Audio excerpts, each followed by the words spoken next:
My name is Thomas. I am a red team operator, and in this presentation, I'm going to talk about uh, offensive tradecraft NightWalker, just to explain some techniques that someone can use to bypass some antivirus or EDR.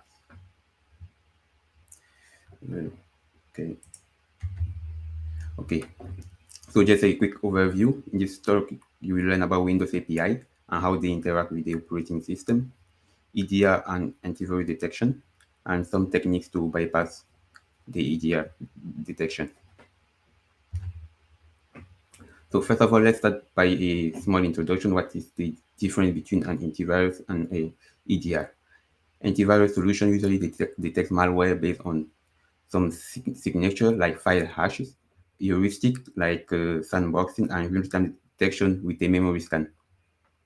But now EDR solution also implement all the AV mechanism plus additional ones such as kernel callbacks and DLL hooking, mini filter drivers, and call stack tracing. In the in the next slide, I'm going to explain what are kernel callbacks, and also I will explain how to evade the call stack tracing detection mechanism.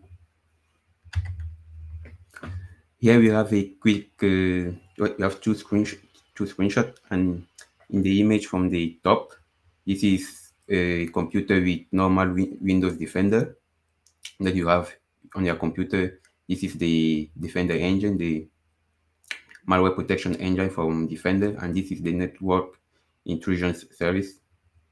And in a computer, we have a Defender for endpoint, which is like the EDR version of Defender. You will have multiple sensors. You have the two from Defender plus additional ones. For example, here you have the network detection and response sensor. This one correspond to a threat vulnerability management, and yet to have the principal sensor here.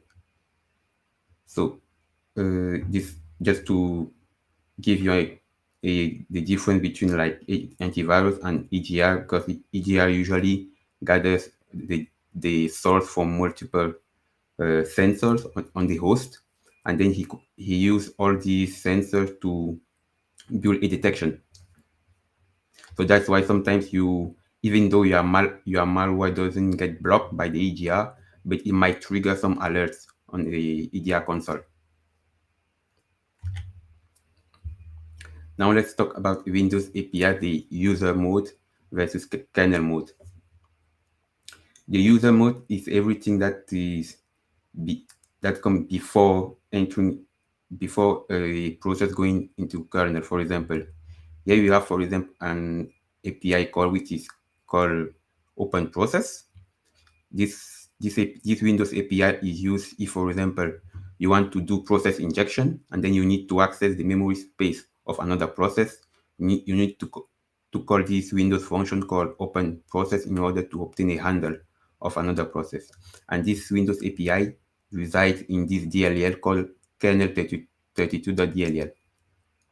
Now, when you call open process on your program, in the background, when your program is running, it's going to this open process function is going to call by Windows. It's going to be translated to open process, which resides in kernel base.dll, and subsequently it's going to get translated to NT open process, which is the NTDL, which resides in ntdll.dll. Now, ntdll.dll is the main DLL where all APIs, Windows API resides. For example, it doesn't matter which function you are going to call. It's all going through ntdll before going into the kernel, because it is inside ntdll that the function is going to make the transition to kernel mode. And how is it going to make this transition? It's going to make the transition with something that we call system call, which is just an ID number specific for each function in ntdll. It's going to use that ID number to go inside the kernel, look for that ID number inside the kernel, and then execute the function from there. So that's what this. So now, what is the difference between user mode and kernel mode? Is that usually everything you do when you write your malware, you can do everything in user land. But once the process go to kernel land, you can't interact with the kernel unless you have like a driver. But if with a normal program, you can't interact with anything that touch the kernel. So this is just a script KD shellcode injection that you can find everywhere on Google. This, as you can see, and I will show you later why this is not like a good way to write a malware, because if you compile this and drop it on this, it's going to get flagged by every antivirus out there. So just to give you an overview of what is wrong with this script KD code is that the shell code is not encrypted yet. You have like an example of shell code not encrypted, and it can easily detected by a sandbox, and you have highly suspicious functions called, for example, you have open process virtual alloc and write process memory with create remote thread. This combination of API is highly suspicious for any antivirus. Also, there is no DLL in hooking, so if they the EDR can inspect the function parameters with something that we call DLL hooking. And also there is a suspicious thread creation because of this create remote thread that we are using here. The EDR is going to see that we create a new thread, and possibly, and since we are creating this thread to execute our malicious shellcode, it might be, for example, a Metasploit shellcode. The EDR is going to see that new thread, and then it's going to trace this thread to our shellcode, to our malicious shellcode, and then it's going to flag it, our binary, as malicious.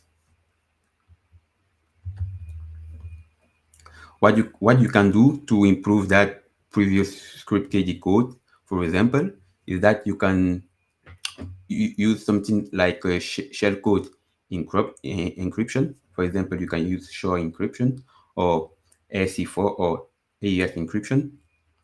Here you have this example here. On the right in red, you have a shellcode not encrypted, and here in the blue box you have a shellcode encrypted, and this is what it looks in memory. So if our shellcode is not encrypted, during a memory scan from the antivirus or the EDR, it's going to flag our malicious shellcode in memory. Also, you need to pay attention because shellcode encryption might raise the entropy level of your binary. So, and there are some EDR who are going to flag if the entropy level of your binary is too high, it's going to raise an alert in the EDR console saying that this binary is suspicious because the entropy level is too high. So what you can do to prevent this is, instead of doing encryption, you can use obfuscation, for example, with this UUID. And there's an API function that you can use, which is called UUID from string. Because then your string, you are going to convert your shellcode to UUID strings, and then inside your binary, you are going to use this API call to convert back the UUID string to shellcode again. And this won't raise the entropy level of your binary, at least not that high as when you use encryption. Also, another possibility for you is to fetch the shellcode from a remote server. Now, let's talk about something that's called unback memory version. These are highly suspicious. Why? You can see here in red, you have a 4 kilobyte memory region, which is readable and writable, but it's not associated to any module. How you can check that? Because, for example, in the blue, in the blue box, you have this one, which is associated to the NTDLL module, but this one in red is not associated to any module. Now, when it is readable and writable, it's not that suspicious, but because you are going to execute a shell code, then you will need to turn this memory region to readable and executable. This is going to be highly suspicious to have a memory region readable and executable, which is not backed by any module, by any DLL. Is going to be highly suspicious. And this is going to trigger a memory scan at this address, which in this case, for example, is the address where our shell code resides. And then the EDR is going to find your shell code. What can you do to prevent this? You can use, for example, module stomping. What is module stomping? With module stomping, you can load a benign DLL into the current process, and then you can inject your shell code inside that DLL. You just need to find enough space in that DLL to write your shell code there. Another technique that you can use is Mockingjay technique. This is a little bit like the previous one. The idea here is to reuse the readable, writable, and executable regions from legitimate module. So we are just going to look at all the modules that are currently inside your process, and then you are just reuse them, reuse the writable and executable one, because this will allow you to write your shell code there and then execute your shell code without, for example, being looks suspicious. We also have something called call stack tracing evasion. The idea here is to proxy the DLL loads and API calls using something that's called thread pools. I will explain this deeper in future slides. Another technique that we can use to be more stealth inside our malware is called function call obfuscation. For example, here I'm trying to call this function. Let's just go for this example. For example, in this example here, you are trying to call NT create section. Now you can just write this function on your code and then call it like NT create section, and then just pass the parameters. The problem is when you directly call the function like that, the function is going to appear in what we call the import address table. And if you are writing a malware, for example, you are going to use a highly number of suspicious functions. For example, open process, write process memory, create remote thread, and all of these functions are going to appear in the import address table. And why is it bad? Because as soon as our program touch on the disk, the antivirus or EDR can look at a binary and inspect the import address table without even running the program. So just by scanning the file, it's going to check the import address table and see all these functions listed there. So what we can do to prevent that is use functions called obfuscation, and by this way we are going to call that function by reference. So we are going to access the DLL where this function resides. In this case, this function resides in NTDLL. And then when we obtain a reference to NTDLL, we are going to look at the memory address of that function, and then we are going to call that function by memory address. Now we need to pay attention because sometimes, as you can see here, in order to obtain a reference to the DLL, we use this function called getModuleHandle. This function does return a handle to a DLL, in this case NTDLL, and then you have getProc address which returns a pointer to a function. And in this case, it's going to return the pointer to the NT-create section function. Now, in case of EDR, so as some EDR do what we call EDR hooking, this true function might be hooked. So when you call that, the EDR is going to check the parameters and is going to see that you are calling this function. What you can do to prevent that is, instead of using getModuleHandle and getProc address, you are going to write your own version of these two functions. So you are going to manually implement this function into your program, and this is what I did in my program, and I just call it help get proc address, which is a custom function, a custom implementation of the get proc address function. And doing this way, the AGR can no longer hook and see which parameters I am passing here. So function call obfuscation can also be combined with API hashing. Like here, for example, instead of passing the string ntdll, I can pass the hash of this word, just for the malware analyst to have a more difficult job, or if, for example, EDR inspect our program is not going to find these strings inside our binary. We also have a technique called patching that we can implement. For example, in case of Windows, you have something which is called ETW, Event Trace for Windows. So event trace for Windows is a mechanism used by Windows to look at what happened inside the process. For example, you have, and usually these events are related to, how can I explain that? So usually Windows have a loop inside a process using this function. The function is called ntw event write and nttrace event. So what if you have, for example, a malicious program and is doing, for example, a process injection or creating a new thread? Because of ETW, Windows is going to know that this function create a new thread. So what we can do patching of this function, so that we are going to prevent the event trace for Windows to send information to Windows. What I did, for example, in this case, is I patch nttrace event in this program, and at the memory address of the nttrace event function, I put an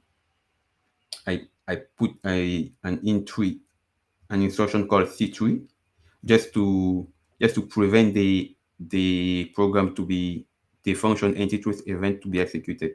The C3 instruction is called a write instruction, which means as soon as the process is going to execute the nttrace event function, it's going to return to it's not going to go forward, it's not going to execute the function, it's going to return to the previous instruction. Also, you can patch another useful function, which is called AMSI buffer. Now, this is more related if you, for example, in case of your post exploitation, you might need to run PowerShell scripts. You might need to run PowerShell script, and because of AMSI, you are probably going to get flagged. So what you can do to prevent this, you can patch the function AMSI buffer, which resides inside the AMSI DLL, and by doing that, you are going to prevent the AMSI scan engine to flag your PowerShell script as malicious.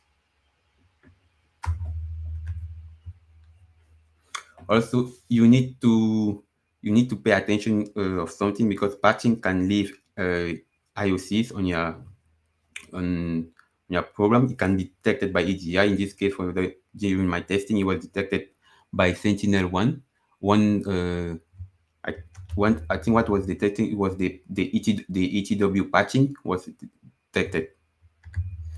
And how does it do the detection of the patching? Because you're going to compare the memory protection of that memory region on the process with the memory protection of the same function when it's on disk. Because in order to do the patching, you need to modify the memory protection to be writable. So you can use this type of detection. And the solution for patching is, instead of doing patching, you are going to use what is called a hardware breakpoint. It's also like much more difficult to implement, but the idea here, you can use debug register raise an exception based on some specific event. And then when the exception is thrown, the program will pass the execution to a custom function that we define in our program. And then, and that's thing like that is sounds easy, but it's a little bit more difficult because then you have to work with the debug register, and then you need to make sure to not break the stack and leave the stack aligned and this kind of stuff. Now let's talk about EDR hooking. So usually, for example, when you have your malware, you call, for example, a function called virtual alloc to allocate when you want to when you need to allocate a memory region for your shellcode.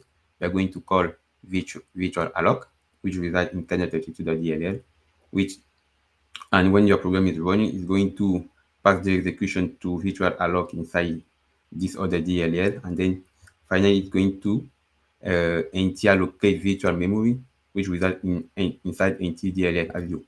As you already know, all the Windows API function always goes by NT-DLL before transiting to the kernel.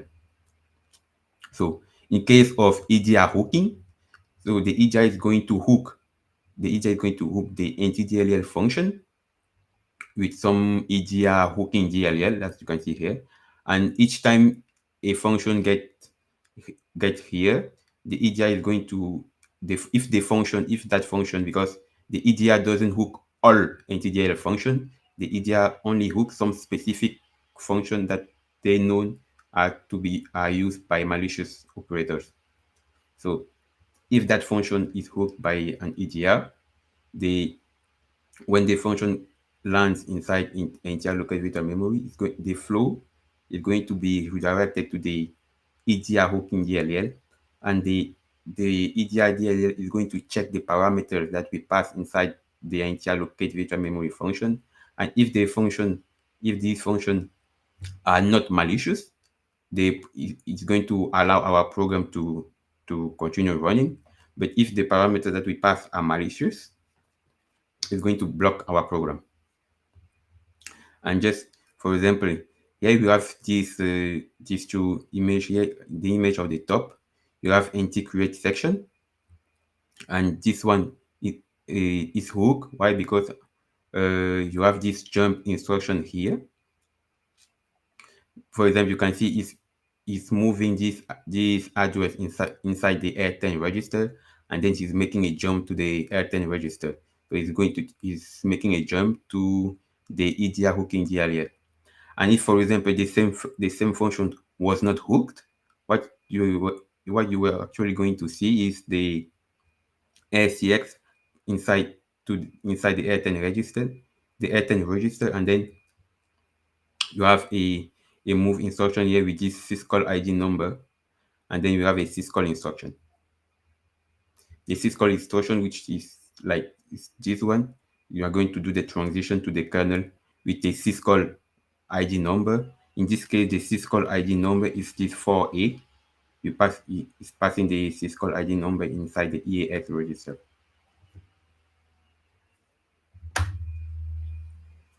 This was EDR hooking, and what we can do, for example, to bypass the EDR hooking is what I call one technique for to do DLL unhooking. Now there are multiple techniques for DLL unhooking, but the one I'm going to explain here is called parent fart.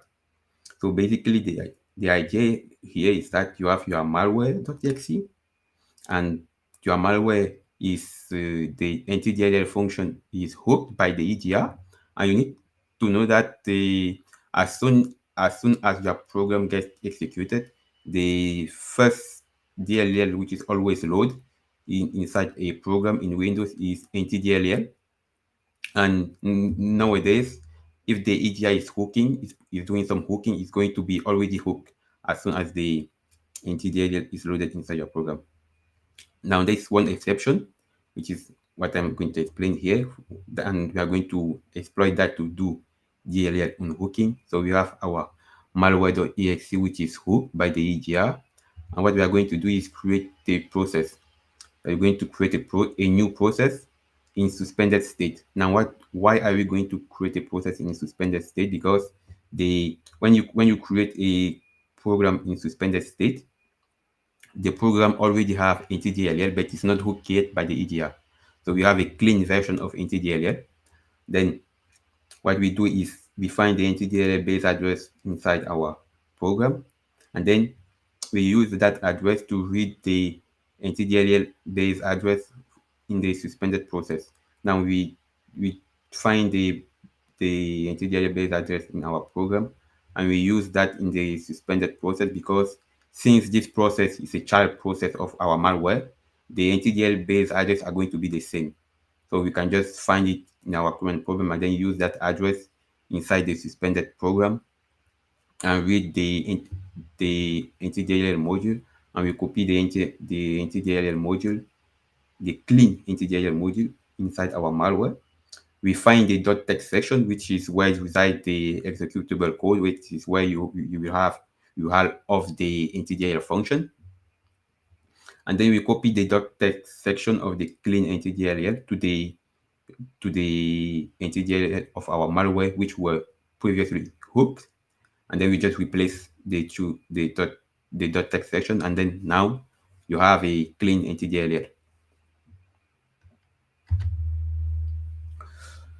Another technique that we can use to execute to bypass EDR and just to be more stealthy is called direct syscall.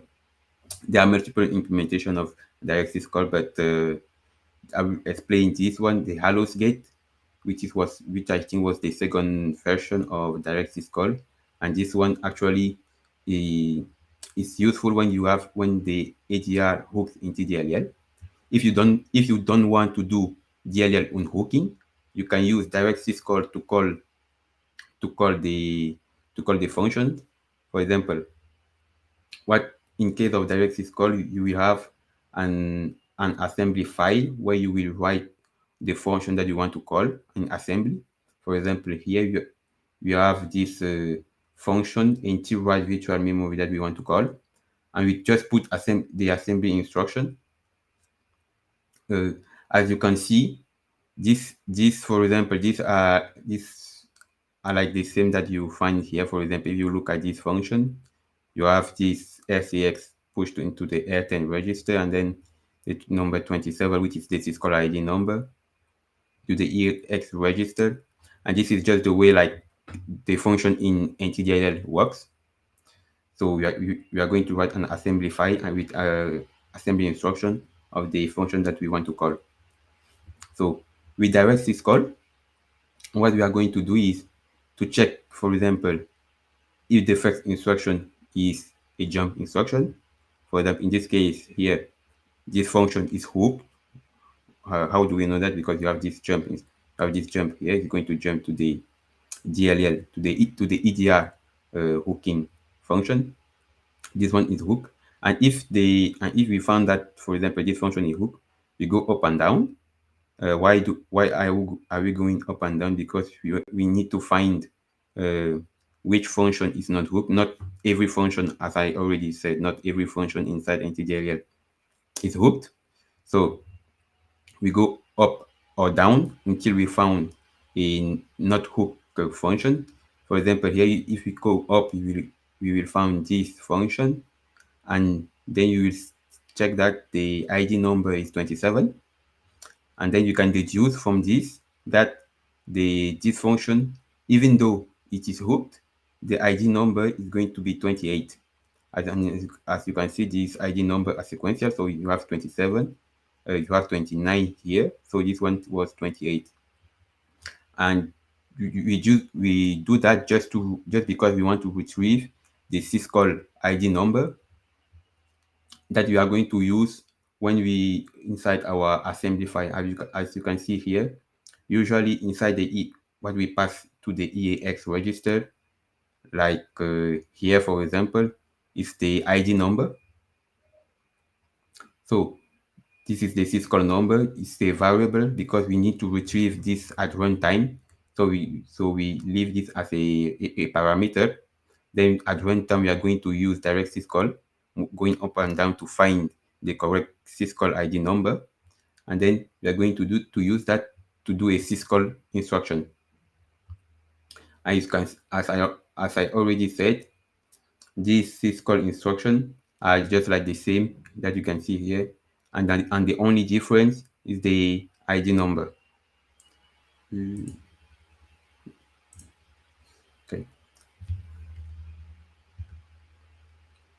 Now, we also need to pay attention because using direct syscall can leave some IOC and might be detected by the EDR. Why? Because first of all, the syscall instruction takes place outside of NTDLL. As you can see here, the syscall instruction, we are going to do the syscall instruction inside an assembly file where we are going to write this instruction. So we are going to perform the instruction from this assembly file, and also here what you can see is that this, for example, this is the execution of a normal program. You have cmd.exe, and if you look at the call stack, you will see that the last function is ntdll, which is what is not normal. Before going to the kernel, the all the Windows function always goes through ntdll, and before that you have this kernel based function. But here, for example, what you are going to see that before the function was going inside the kernel, what you have in the call stack is this is our malware program. It's not the DLL, but it's our malware program, which is going to point to our assembly file, and this is suspicious. Uh, just to make clear, this number is 0 represent the function. You can see like way before going to the kernel, the function number is with the ID 0 was called, and then before that the function with ID 1 was called. So this is how you look at this. So I know that before going to the kernel, this function was called, and it's not NTDLL. It's suspicious. In a normal program, before going to the kernel, the function that's called needs to reside inside NTDLL, and before NTDLL it should be kernel base or kernel 32, something like that. But not like you can see here. It's it points directly to our program. This is highly suspicious. So that's what we said, the return instruction get executed within the memory of the direct syscall assembly, which is the program that you can see here. So in order to prevent that, and in order to make that here you will have NTDLL, what you can do is indirect syscall. Now, with indirect syscall, the execution of the syscall command takes place within the memory of NTDLL, which is what we want, and the return address points to the memory of NTDLL. So here we still have our assembly file, but now instead of making like instead of having a direct syscall instruction here, we have a jump, and this jump is going to jump to the syscall instruction of this function. So you have, for example, you have still our malware, and then you have our assembly file with this assembly instruction, and this is the syscall ID number that we are going to pass as a parameter. But now instead of performing the syscall instruction inside our assembly file, we are going to jump, as you can see here, inside ntdll of the file that we want, and inside we are going to go directly to the syscall instruction, and as a result, what you will have, for example, if you look at the call stack, is that before going to the kernel, you will have a function that points to the NTDLL module, which is legit, as you can see here from a normal program like cmd.exe, going to point to NTDLL. But the problem is that if the EDR check the whole origin of the call stack function, like if you check the whole call stack chain before NTDLL, for example, it's still going to point to our program, to our main program. But normally before NTDLL it should point like to something like kernel base or something like that. But in this case, it's going to point to this main, to this program, and in some case it might still, the EDR might still detect our malware looking for the whole call stack chain. So it depends. Not all EDR are going to check this. So it's going to depend on the EDR. Now we are going to look at what call stack tracing that I was taking. For example, you have some EDR who highly rely on kernel callbacks with ETW to ETWTI is just an event trace for Windows threat intelligence. You have like Microsoft Defender for Endpoint, we use that, and Elastic EDR also. They highly use these kernel callbacks. Uh, Kernel callbacks are just some like notification that you have in the kernel. For example, if a program create a new process, you have a notification event inside the kernel. And the thing is, you can't tamper it. I show that you could do patching of ETW in some previous slide. I show you that you could patch ETW, but this one is actually different. It's because it's ETW threat intelligence, which is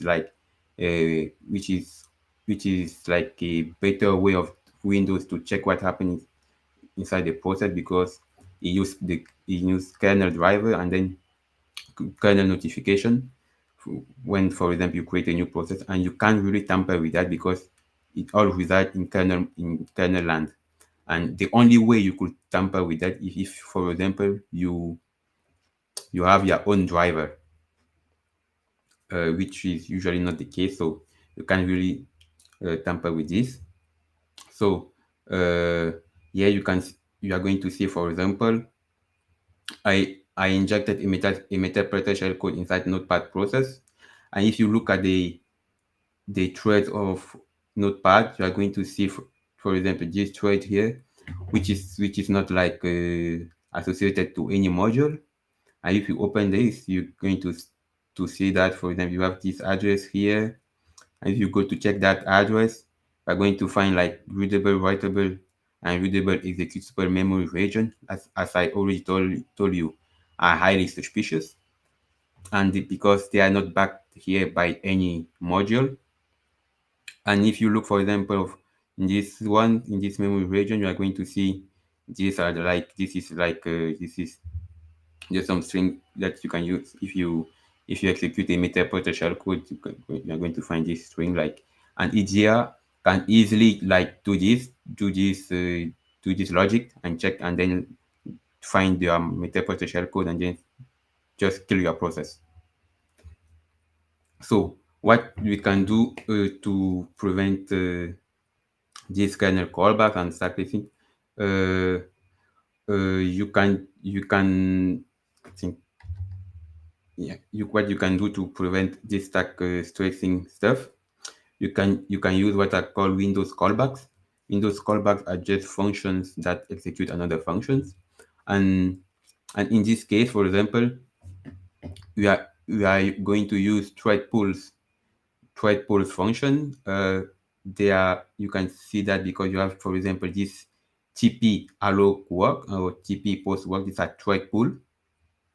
So we are going to call this function, and then we are going to pass as parameter another function. And when this function gets executed, it's going to call our malicious function.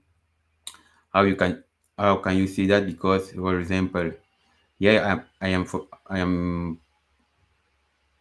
calling this is the callback function, and I am passing the library name, because in this example I'm just trying to I'm just trying to call load library.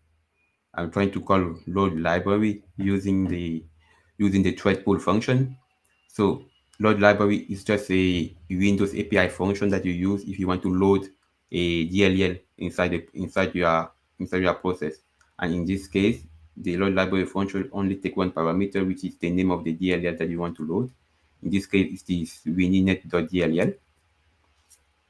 Uh, so what I did is using the thread pools. I'm going to use the thread pools, and then, for example, when the function get executed, it's going to call load library on my behalf, passing this library name parameter, which is the name of the DLL that I want to call. And now, look when if the EDR, for example, look at the call stack, it's going to see, for example, that load library was called by thread pool, and previously and before thread pool was called by ATL users. And why is it useful for us?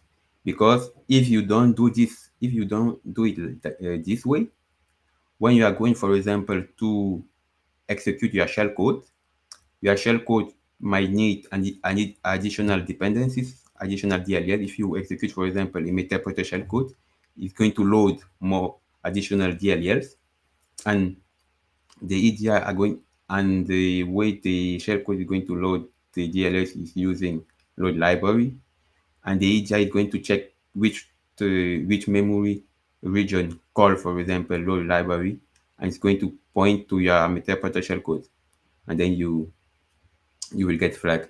But if you use this way, what the EDR is going to see is that the thread pool function call library A, not your interpreter shellcode. So this is just a technique. Obviously, this is not the whole code, because this technique is actually also a little bit difficult to implement. Uh, but this is something you can Google about, and there are multiple examples of how you can implement this. And now just want to present like a NightWalker, which I developed with processes, for those who know him. So I just the purpose of this tool is just to execute a SHA encrypted or AES encrypted shellcode. And by no means this is you can use this you cannot use this when you do professional red team engagement.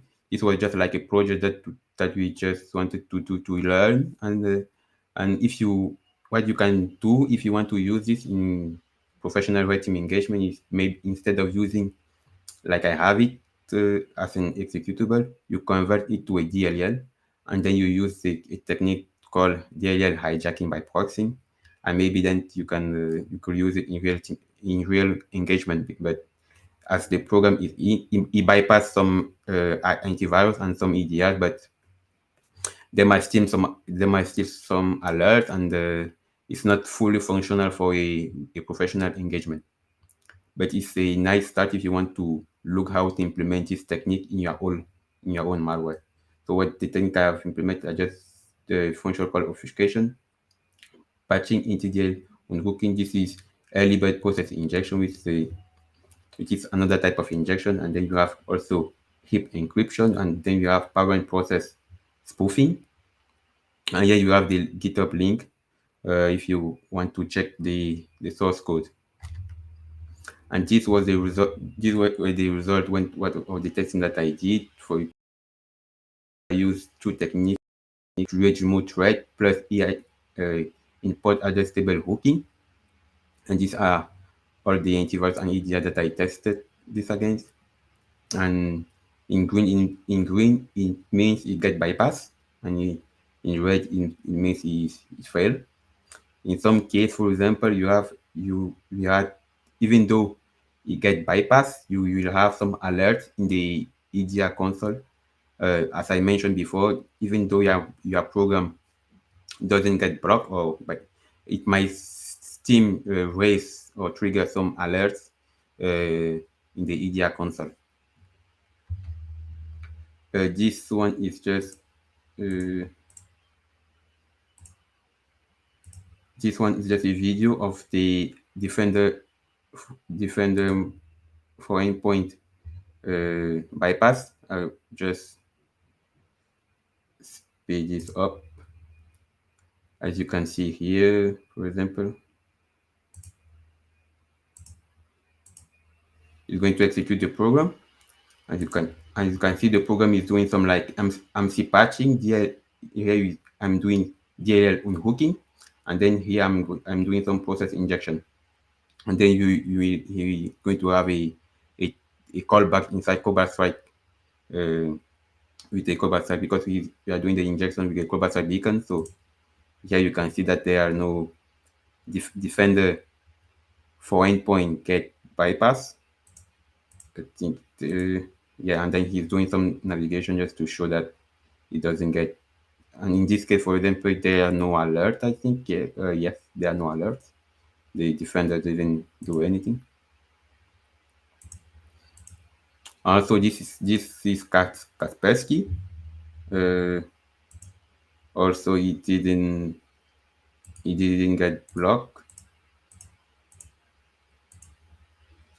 If you Yeah, he didn't find anything. If you execute it, yeah, I'm using a different technique because I am using create thread plus import data stable hooking. You can check the whole all this code inside of my program later. But yeah, I had to use this different technique because the other one was getting flagged by Kaspersky, so I implemented this one to bypass Kaspersky. And this one, yeah, it also get executed. And you have a beacon inside cover side, and yeah, and then he didn't flag anything. And then this is just Sentinel one, but it's the same thing. It didn't Sentinel one gave some alerts, but it didn't block the malware. It got executed. Yeah, if we execute this when this it's going to execute it, and then we're going to see that, as always, I'm doing DLL unhooking here, process injection also using early bird injection, and then we are going to receive the beacon inside the Cobalt Strike. Yeah, and that's it. And that's it. These are some reference if you want to look inside of each of these techniques. Now, if you have some question.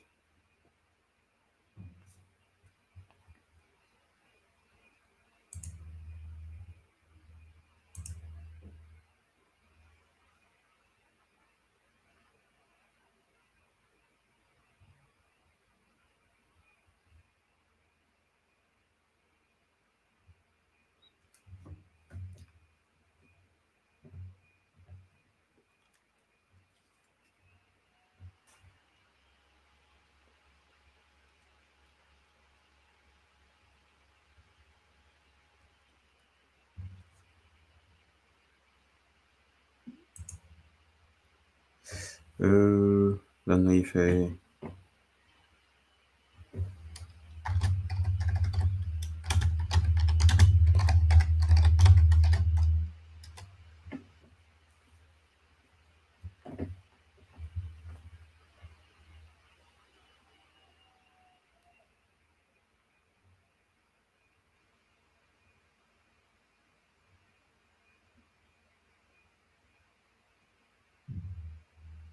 okay.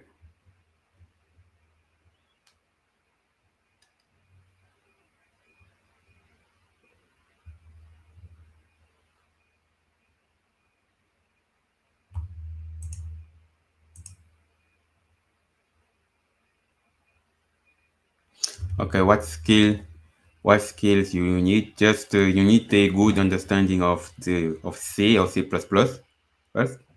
If you want to develop your malware in C, or also C sharp, because a lot of these are also implemented in C sharp. So you need a strong understanding of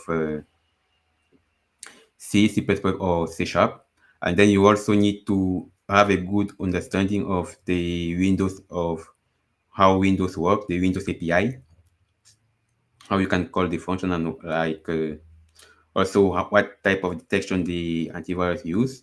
There are a lot of resources on web and blogs that you can read, or you can read about this. You have to Google, and also There are some course, malware development course that you can buy if you want to have it in a more structured way, and that you can buy the course.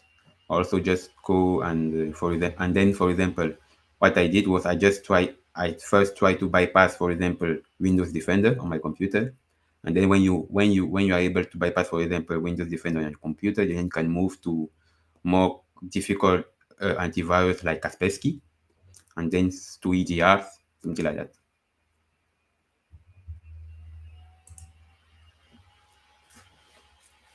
I hope I answer your question.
So how many years?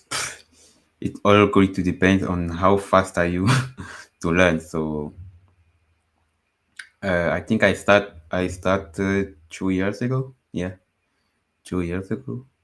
And yeah, I mean, the first year was the year that I put much more effort into this because I wanted to understand like the Windows API, and there are multiple techniques. And but I would say that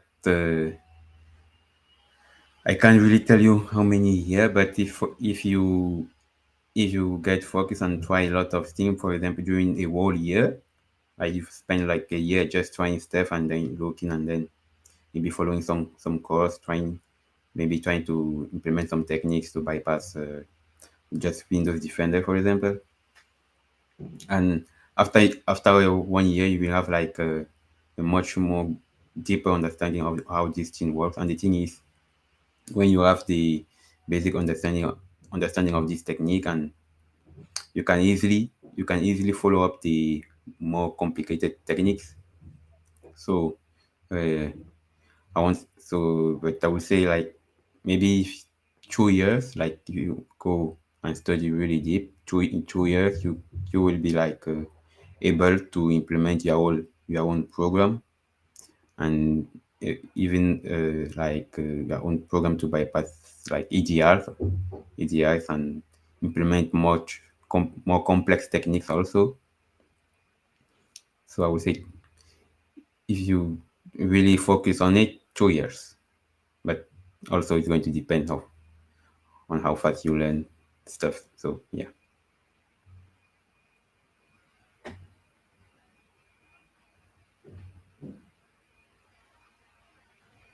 thank you, thank you,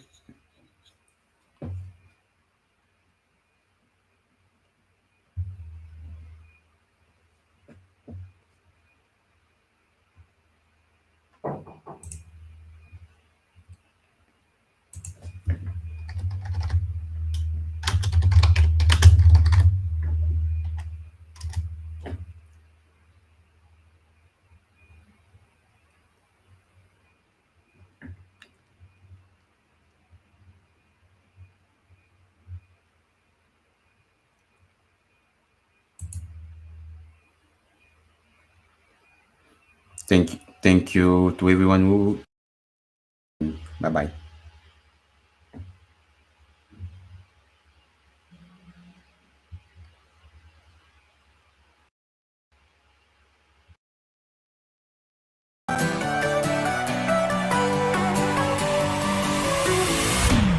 Fuck that shit.